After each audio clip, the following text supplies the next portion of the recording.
So in section 2.3, we're going to do a lot more solving of equations. And then we're going to start getting into some big story problems. So I've typed out here for you the steps to solving equations. And this will cover solving any linear equation. So the first thing that you're always going to want to do is multiply both sides of your equal sign, every term on both sides of your equal sign, by the lowest common denominator to clear the fraction. Of course, that means if there's a fraction. So if you have fractions, you want to get rid of them. The second thing you do is you're going to use the distributive property to remove your parentheses. Now, actually, we've already done B through F in examples. Once you've removed all the parentheses, C is you want to simplify by combining any like terms that are on the right and on the left. D, then you want to get all your variable terms to one side and all your numbers or things without variables to the other side by using the addition property. So you're going to be adding and subtracting. And then finally, you want to get the variable alone by using the multiplication property of equality. Your last step will be to either multiply or divide both sides of your equal sign by the same value. And then, of course, you can always check your solution. So 1A and B, this is review. We've already done these in the previous section, but we're going to do them anyway. So the first step is to multiply both sides by the lowest common denominator to clear any fractions. We don't have to worry about that. The next step is to eliminate the parentheses by distributing. So let's go ahead and let's do that. And we would get 15x minus 5 plus 2 equals 12x plus 6. Parentheses are gone. Let's combine any like terms we have on the left and on the right. Well, on the left, we have a negative 5 and a positive 2. Combining those, I get negative 3. Now it's time to start moving things around. So we've simplified each side as much as we can. Now it's time to start moving things around. So we want to gather all of our variables to, I always do the left, which means I don't want this positive 12x. So I'm going to subtract 12x from both sides of my equal sign, giving me 3x minus 3 is equal to 6. So notice all my variables are on the left. So now I don't want this minus 3, so I'm going to add 3 to both sides of my equal sign, giving me 3x is equal to 9. Just running out of room here. The last step will be to get rid of this 3. It's being multiplied, so we're going to divide both sides of my equal sign by 3. And we will get an answer, actually, of x equals 3. We're going to go ahead and check B. We're not going to check A, although we certainly could. I'm going to have more room over here for B. All right. So again, no fractions, so we don't have to worry about step A. Step B, we're going to distribute. 45 minus 9x is equal to negative 3x. Now, I usually like my variables on the left-hand side, but I'm going to go against that, and I'm going to put them on the right-hand side this time. Why am I going to do that? And again, it doesn't matter in the end, but I'm going to do that because I already have all my plain numbers on the left-hand side. There are no plain numbers over here. So I may as well go ahead and get rid of this thing with the variable here, which is a negative 9x. I'm going to do the opposite, 9x, to both sides of my equal sign, which will give me 45 is equal to negative 3x plus 9x is 6x. We want to isolate the x, so I'm going to divide both sides by 6. And I'm going to get x equals, now this simplifies. I can divide both of these by what, 3? So 45 divided by 3 is 15, and 6 divided by 3 is 2. Now, as painful as it's going to be, I do want to go ahead and I want to check this equation for you, just so you can see that it will check. So I'm going to draw a line here. So how do I check? I go up to the original equation, and I'm going to go ahead and I'm going to put 15 halves. So it would look like this. 9 times 5 minus 15 halves is going to be equal to -3 times 15 halves. Put it over my paper. All right, so here we go. Let's do what's in the parentheses first. Well, if I'm going to combine these, I'm going to have a common denominator, which is going to be 2. Top and bottom have to be multiplied by 2 then with this 5. So that's going to give me 10 halves minus 15 halves. And then over here, I'm just going to go ahead and multiply these. If I put a 1 under the -3 and multiply straight across, I'm going to get -45 halves. All right, so let's finish this off. 10 halves minus 15 halves is going to be -5 halves. And if I finish the left-hand side by multiplying, I'm going to put a 1 under the 9. And if I multiply straight across, I'm going to get -45 over 2. So as painful as it was, I now know for sure that my 15 halves is the correct answer. All right, our first one with fractions. So here we go. We need to go ahead and we need to multiply everything through by my lowest common denominator of all of my fractions, which is 2. I'm going to actually show this step. I'm going to take and I'm going to do 2 times 5 halves x minus 2 times 1 equals 2 times 3 halves x minus 2 times 4. So everything has to be multiplied by 2. Everything. And when I'm done with this, all of my fractions should disappear.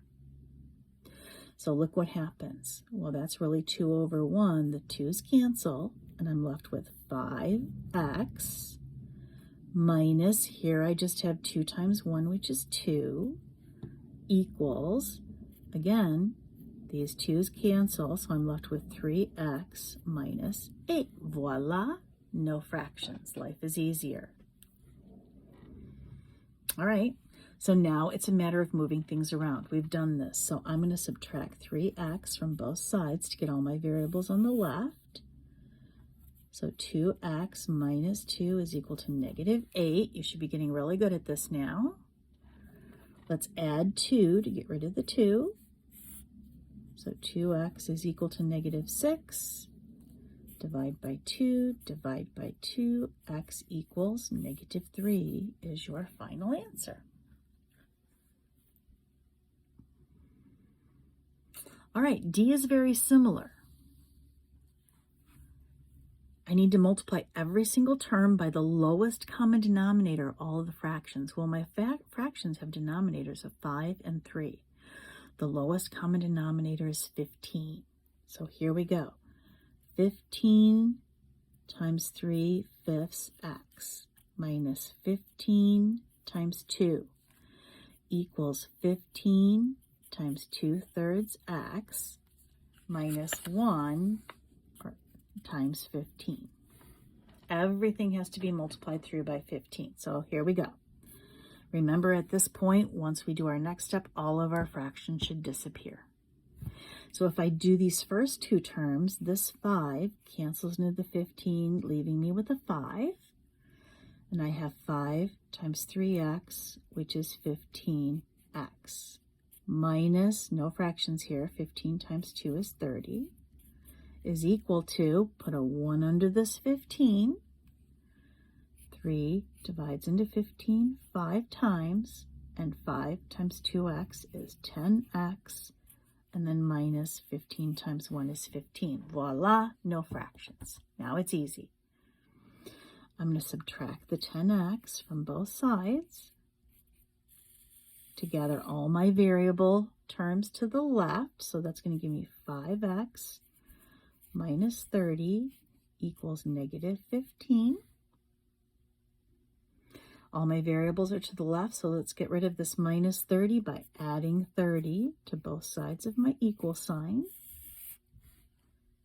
which will give me 5x is equal to negative 15 plus 30 is positive 15. And last but not least, we get rid of the multiplying by 5 by dividing by 5. And we end up with x is equal to 3. So our equations are getting a little bit more difficult as we go on. We've got 4 more to go. So look at this one. I would strongly suggest that you first get rid of parentheses before you multiply by any kind of denominator. So in this case, I'm not going to multiply through by 5 first. I'm going to go ahead and I'm going to distribute the top.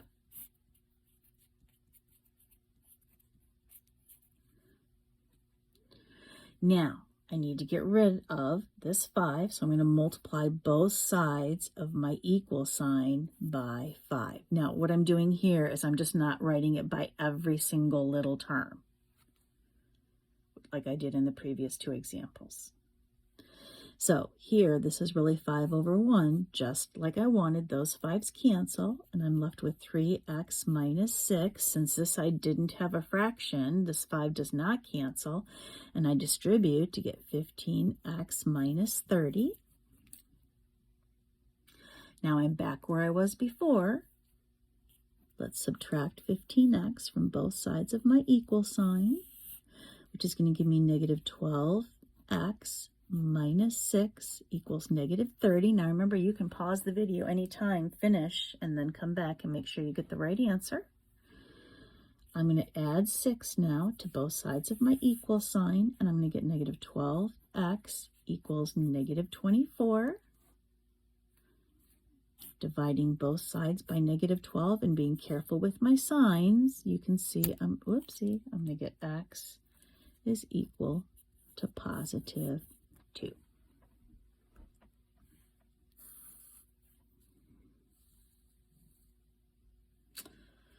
All right, let's go and let's look at our f here. Now, let's go ahead and let's distribute through to get rid of the parentheses. So that's going to give me 0.06x minus 0.10x plus 0.10 times 2 is going to be 0.20 is equal to, if I multiply these, because those are just a multiplication problem, I'm going to get negative 0.16. Now, you can work with the decimals. You have a calculator, so it's not that big of a deal. But I do want to show you an option. Do you notice that in each one of our terms, we have 2 numbers past the decimal point? So what we can do here is we can take and we can literally move in each term our decimal point 2 places to the right. What you're really doing is you're multiplying everything through by 100, because multiplying by 100 moves the decimal point 2 places. But do you see where that's going to eliminate all of the decimals, and then we don't have to work with them? But again, you can work with them with your calculator if you want, but I'm going to go ahead and I'm going to eliminate them. Moving this over 2 places gives me 6x minus 10x plus, if I move it over 2 places, I'm going to get 20 is equal to negative 16. Combining like terms, I'm going to get negative 4x plus 20 equals negative 16. All my variables are to the left. I want to get rid of this plus 20 by subtracting 20 from both sides. Negative 4x is going to be equal to negative 16, and negative 20 is negative 36. Dividing both sides of my equal sign by negative 4, I'm going to get x equals positive 9, which is the exact same answer you'd get if you just went through and worked with all the decimals. All right, why don't you pause the video and go ahead and look at G on your own and then come back and play the video. All right, so the first thing we're going to do is we're going to distribute through to get rid of any parentheses.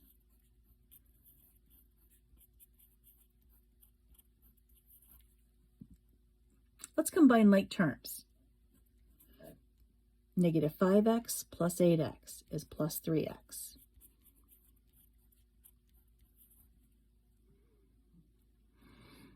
If we decide we want all of our variables, let's say, to the left, so I want to get rid of this, I would subtract 3x from both sides. Well, look what happens, and this probably happened to you if you pause the video. We're going to be left with 10. These will cancel. Equals, those will cancel, negative 18. What? All of our variables disappeared. If all of your variables cancel out, your solution is one of two things. If you end up with a false statement, like when I canceled all my variables out, I ended up with 10 equals negative 18. That is not true. If you end up with a false statement, it means that there's no solution. There is no value for x that you could plug in to make that equation a true statement. Let's go over and let's look at h, and I bet the other situation is going to happen. So let's go ahead and let's distribute. We'd get negative 12x minus 6 minus 14 equals, distributing again, negative 10x minus 20 minus 2x. Let's combine like terms. Negative 12x, if I combine negative 6 and negative 14, I'm going to get minus 20, equals, combining the negative 10x and the negative 2x on the right-hand side, I get negative 12x minus 20. So you can probably see what's about to happen. So if I go ahead and gather all my variables to the left by adding 12x to both sides of my equal sign, those will cancel, and I have negative 20 is equal to, those will cancel, and I have negative 20. So notice what happened. The variables dropped out again, but our ending situation was slightly different. We have a true statement because negative 20 does equal negative 20. That means that every answer, every real number will fit into this equation, and it will end up to be a true statement. So you will write all real numbers. So when all of your variables drop out, you have two situations that can happen. A false statement means that there's no solution. A true statement means that everything is a solution. All real numbers.